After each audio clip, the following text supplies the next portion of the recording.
नमस्कार दोस्तों, आप सभी के लिए।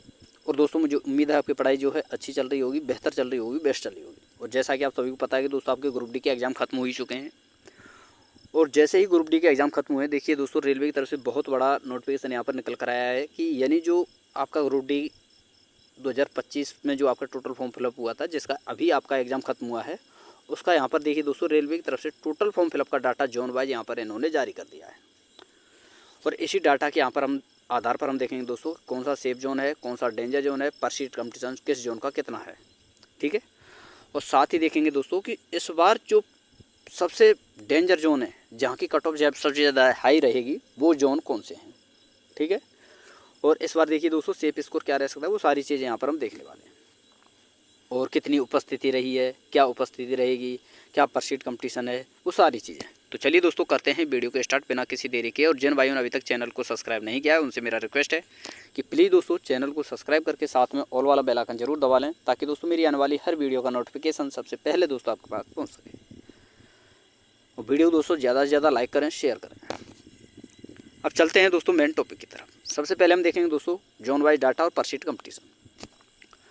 तो देखिए दोस्तों ये है आपका ऑफिशियल डाटा यहाँ पर इन्होंने जारी किया है। जैसा कि यहाँ पर आप देख सकते हैं इस जगह पर नीचे की तरफ टोटल में 1 मिनट मैं आपके लिए दिखा देता हूँ दोस्तों।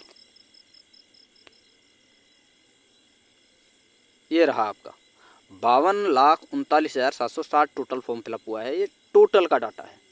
बाकी देखिए दोस्तों यहाँ पर आगे मैंने डाटा इंक्लूड किया हुआ है, और pursuit competition zone wise data क्या है, वो सारी चीज़ें यहाँ पर हम बताने वाले हैं।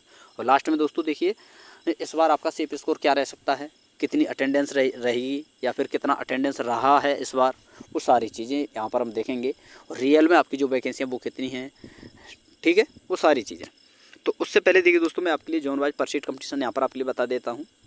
और इसमें आपको एक चीज़ ध्यान रखनी है दोस्तों, जैसा कि आप सभी को पता है कि आपकी टोटल वैकेंसियाँ 22,195 हैं, जिसमें से दोस्तों ओपन के लिए जो वैकेंसियाँ हैं 22,207 वैकेंसियाँ हैं। क्योंकि दोस्तों यहाँ पर टोटल वैकेंसी का 45% तो आपका जो होता है एक्स सर्विसमैन, PWD वाले, ये हो जाते हैं। बाकी बची 55% वैकेंसियाँ ये ओपन वालों के लिए है। तो जैसे कि मान लीजिए यहाँ पर 3148 वैकेंसियाँ हैं, तो इसका अगर हम 55% निकालते हैं तो वही आपका 1731, 1730 के समथिंग यहाँ पर आपका वैकेंसी निकल कर आता है 55%। यानी ओपन के लिए जो वैकेंसी है रियल में वो आपकी 1731 है। तो इसी प्रकार से ओपन वालों का डाटा यहाँ पर हर पोस्ट के सामने, यहाँ पर हर जोन के सामने यहाँ पर लिखा हुआ है। यानी जो कट ऑफ रहेगी आपकी वो इस डाटा के आधार पर रहेगी पीईटी के लिए, ठीक है। अब चलते हैं दोस्तों एक एक करके सभी जोन का मैं आपके लिए कट ऑफ वो क्या है परसीट कंपटीशन आपके लिए बता देता हूँ। जैसे कि यहाँ पर आप देख सकते हैं दोस्तों, और टोटल फॉर्म फिलअप वैकेंसी आप देख लेना क्या है किस जोन की, 55%। यानी ओपन के लिए जो वैकेंसी, ये आपकी कोष्टक में जितनी वैकेंसियाँ हैं ये आपकी ओपन के लिए हैं, ठीक है, जिसके आधार पर आपकी कट ऑफ एनालिसिस होगी पीईटी के लिए। बाकी देखिए दोस्तों सबसे पहले हम बात करें अहमदाबाद की कि यहाँ पर परसीट कंपटीशन क्या है और कितना फॉर्म फिलअप हुआ है। तो बात करें अहमदाबाद की, ये टोटल फॉर्म फिलअप है, ये आपका परसीट कंपटीशन है, ठीक है। ये परसेंटेज नहीं है, परसीट कंपटीशन है। तो बात करें हम अहमदाबाद की दोस्तों, तो देखिए दोस्तों यहाँ पर टोटल 3,18,548 टोटल फॉर्म फिलअप हुआ है, और 184 का परसीट कंपटीशन है। वहीं बात करें दोस्तों अजमेर की, तो 2,38,429 टोटल फॉर्म फिलअप हुआ है, परसीट कंपटीशन 445 का। बेंगलुरु में 1,27,186 टोटल फॉर्म फिलअप हुआ है, और 2,543 का परसीट कंपटीशन है। भोपाल में आपका 2,34,611 टोटल फॉर्म फिलअप हुआ है, 371 का परसीट कंपटीशन है। भुवनेश्वर की अगर हम बात करें तो 1,21,258 का टोटल फॉर्म फिलअप हुआ है, और परसीट कंपटीशन 273 का। वहीं बिलासपुर की अगर हम बात करें तो 2,48,815 टोटल फॉर्म फिलअप हुआ है, 370 का परसीट कंपटीशन है। चंडीगढ़ की अगर हम बात करें तो 6,40,717 टोटल फॉर्म फिलअप हुआ है, 320 का परसीट कंपटीशन है। आगे हम बात करें दोस्तों चेन्नई की, तो 3,30,714 टोटल फॉर्म फिलअप हुआ है, परसीट कंपटीशन 590 का। ये आपका ओपन वाली वैकेंसियाँ हैं ये वाली, और इसी के आधार पर पीईटी के लिए कट ऑफ एनालिसिस होगी, ठीक है। बाकी आगे हम बात करें तो देखिए दोस्तों गोरखपुर की अगर हम बात करें तो गोरखपुर में टोटल 3,09,145 टोटल फॉर्म फिलअप हुआ है, परसीट कंपटीशन 477 का है। वहीं गुवाहाटी की अगर हम बात करें तो 5,23,318 टोटल फॉर्म फिलअप हुआ है, 334 का परसीट कंपटीशन है। कोलकाता की अगर मैं बात करूं तो यहाँ पर 4,20,431 टोटल फॉर्म फिलअप हुआ है, 447 का पर सीट कंपटीशन है। मुंबई की अगर मैं बात करूं तो 5,32,016 टोटल फॉर्म फिलअप हुआ है, 480 का पर सीट कंपटीशन है। वहीं मैं बात करूं पटना की, तो पटना में टोटल फॉर्म फिलअप हुआ है 1,80,773, 336 का पर सीट कंपटीशन है। प्रयागराज में यहाँ पर देखिए 3,87,311 टोटल फॉर्म फिलअप हुआ है, 594 का पर सीट कंपटीशन है। और बात करें आगे हम रांची की, तो रांची में 1,69,216 टोटल फॉर्म फिलअप हुआ है और पर सीट कंपटीशन जो है वो 321 का है। अब हम आगे बात करें दोस्तों, तो देखिए यहाँ पर बात करें सिकंदराबाद की, 4,54,212 टोटल फॉर्म फिलअप हुआ है, 812 का पर सीट कंपटीशन। ठीक है दोस्तों, अब देखिए दोस्तों, सबसे पहला आपको समझना होगा कि आपका जो रियल में वैकेंसी है, ठीक है, रियल में वैकेंसी कितना है वो यहाँ पर मैं आपके लिए दिखा देता हूँ एक बार। ये रहा आपका रियल में वैकेंसी। यहाँ पर पूरा एनालिसिस हम करेंगे वैकेंसी के आधार पर। जैसा कि आप सभी पता है 22,195 टोटल पोस्टें हैं, लेकिन ओपन वालों के लिए जो पोस्टें हैं, यानी जिन वैकेंसियों के लिए दोस्तों स्टूडेंट को पीईटी के लिए बुलाया जाएगा वो है 12,207 है दोस्तों, ये 207, ठीक है, ये 12,207 है। और इस 12,207 का 3 गुना अगर हम करते हैं तो कहीं ना कहीं 36,621 आपका टोटल स्टूडेंट निकल कर आता है जिनका सिलेक्शन होगा पीईटी के लिए। यानी राउंड फिगर में अगर हम समझें तो कहीं ना कहीं 37,000। क्यों दोस्तों 37,000 इसलिए मैंने लिया है, जब आपका रिजल्ट आता है ओपन के लिए स्टूडेंट को बुलाया जाए तो वहाँ पर 3 गुना ले करके हर जोन में आप देख लीजिए, किसी भी जोन में कहीं पर 3 गुना लिया जाएगा, कहीं पर 3.1, कहीं पर 3.2, कहीं पर 3.5 गुना, कहीं पर 4 गुना स्टूडेंट भी लिया जाता है। ज़्यादातर 3.5 गुना के समथिंग स्टूडेंट रहता है।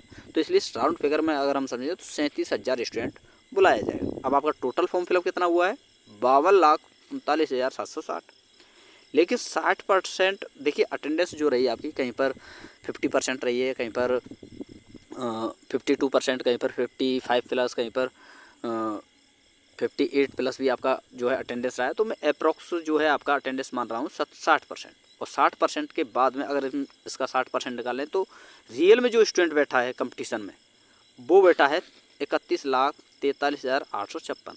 और इसके आधार पर अगर हम पर सीट कंपटीशन निकालें तो कहीं ना कहीं निकल करके आता है 84.96, यानी 85 आप मान सकते हैं। ठीक है, ये आपको समझ में आ गया होगा। अब बात करते हैं दोस्तों आगे कि आपका कट ऑफ किस आधार पर बनोगा, किस प्रकार से बनेगा। तो उससे पहले मैं आपके लिए बता देता हूं दोस्तों, देखिए जैसा कि आपको दिखाई दे रहा है ना यहाँ पर, जैसे कि यहाँ पर ये आपका भोपाल हुआ, अजमेर हुआ, चंडीगढ़ हुआ, यहाँ पर कंपटीशन जैसे बेंगलोर से कम है, गुवाहाटी से कम है। तो ऐसा नहीं है कि कंपटीशन कम है तो आपका कट ऑफ कम जाएगा, बिल्कुल नहीं दोस्तों। देखिए चंडीगढ़ जोन हुआ आपका, अजमेर जोन हुआ, भोपाल हुआ, ठीक है। और इसी टाइम में देखिए दोस्तों आपका जो है मुंबई हुआ, पटना हुआ, प्रयागराज हुआ, और अभी के टाइम में आप जोड़ सकते हैं दोस्तों गुवाहाटी को भी। तो यहाँ पर अच्छे खासे स्टूडेंट जो है फॉर्म वो भरते हैं जिनकी तैयारी अच्छी हो। जिस स्टूडेंट की तैयारी अच्छी नहीं है वो फॉर्म यहाँ पर बहुत कम भरते हैं, क्योंकि बहुत डर लगता है उन्हें कि कहीं कट ऑफ हाई ना चले जाए। तो इसका मतलब ये है दोस्तों, अच्छी जो स्टूडेंट जिसकी तैयारी अच्छी वही टोटल फॉर्म फिलअप करे, जो है फॉर्म फिलअप करेगा। जैसे कि चंडीगढ़ से हुआ, भोपाल से फॉर्म फिलअप करेगा, या फिर चंडीगढ़ या फिर अजमेर से, या आपका मुंबई, कोलकाता, पटना, प्रयागराज से। तो अच्छा खासा स्टूडेंट जिसकी तैयारी अच्छी होती है वही फॉर्म फिलअप करता है इन जोनों से ज़्यादातर। तो तैयारी अच्छी है तो मार्क भी अच्छे होंगे, मार्क अच्छे होंगे तो कट ऑफ भी हाई रहेगी। तो इसका मतलब ये नहीं है कि यहाँ पर कंपटीशन कम है तो मार्क कट ऑफ कम रहेगा। देखिए दोस्तों, हमेशा आप देख करके चलिए, मुंबई हुआ, कोलकाता हुआ, आपका पटना हुआ, प्रयागराज हुआ, आपका चेन्नई हुआ, गुवाहाटी, और आपका जो है चंडीगढ़, अजमेर, इनका कट ऑफ हमेशा हाई रहता है। ठीक है, चाहे यहाँ पर कंपटीशन कितना भी हो, लेकिन कट ऑफ हमेशा हाई रहता है। तो ये चीज़ यहाँ पर समझ में आ गई होगी। अब बात करते हैं दोस्तों कि जो कट ऑफ है आपकी किस प्रकार से बनेगी। तो उससे पहले मैं आपके लिए बता देता हूँ दोस्तों, देखिए जो बोल रहे हैं ना कि आपकी ये कट ऑफ रहेगी, ये कट ऑफ रहेगी, देखिए दोस्तों रियल कट ऑफ कोई कभी नहीं बता सकता जब तक कि आपका आंसर की ना जाए, आपका रिजल्ट ना जाए, ताकि स्टूडेंटों का मार्क ये ना पता चल जाए कि कितने स्टूडेंट जो हैं कितने नंबर ला रहे हैं, कितने स्टूडेंट जो हैं 80 प्लस ला रहे हैं, कितने स्टूडेंट जो है 70 प्लस ला रहे हैं, कितने स्टूडेंट 65 प्लस ला रहे हैं।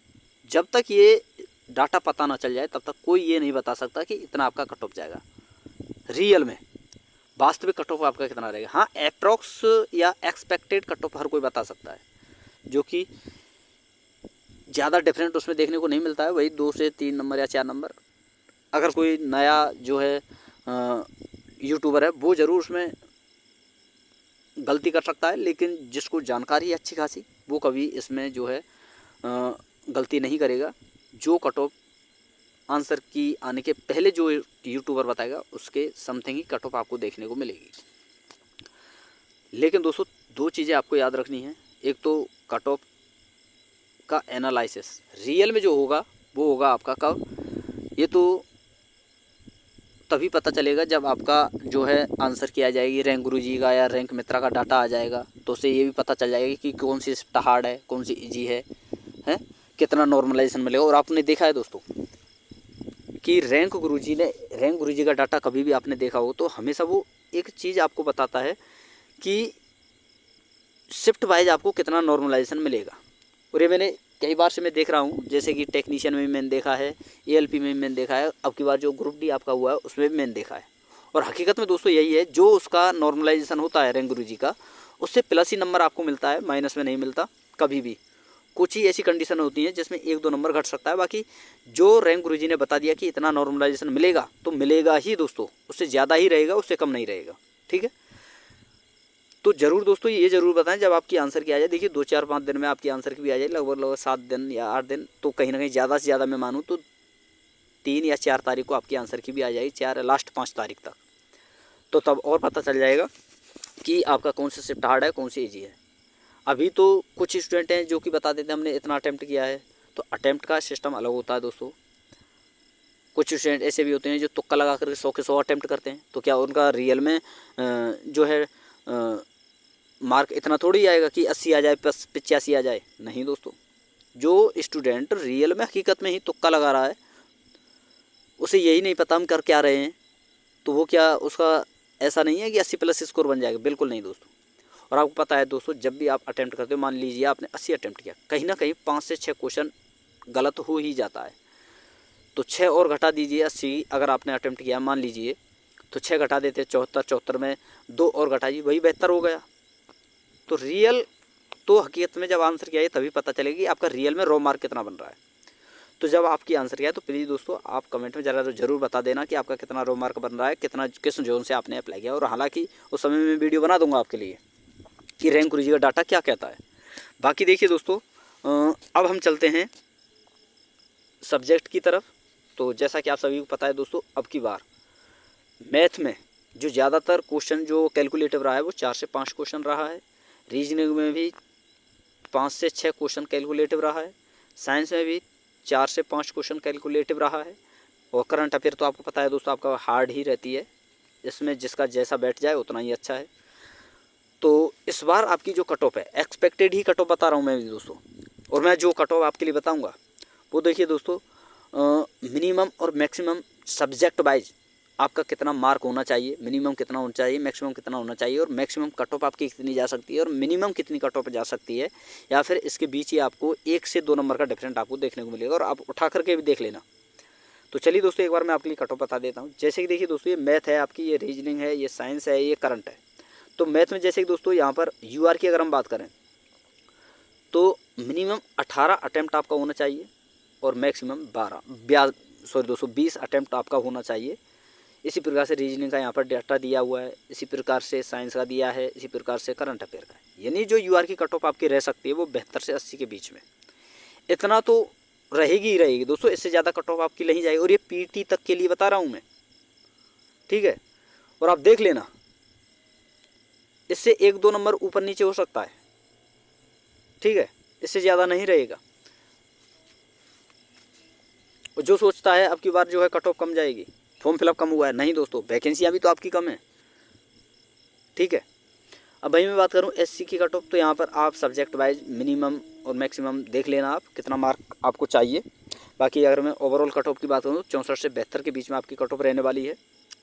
ये विदाउट नॉर्मलाइजेशन है, सॉरी दोस्तों, ये PT के लिए नहीं है, ये विदाउट नॉर्मलाइजेशन है, ठीक है।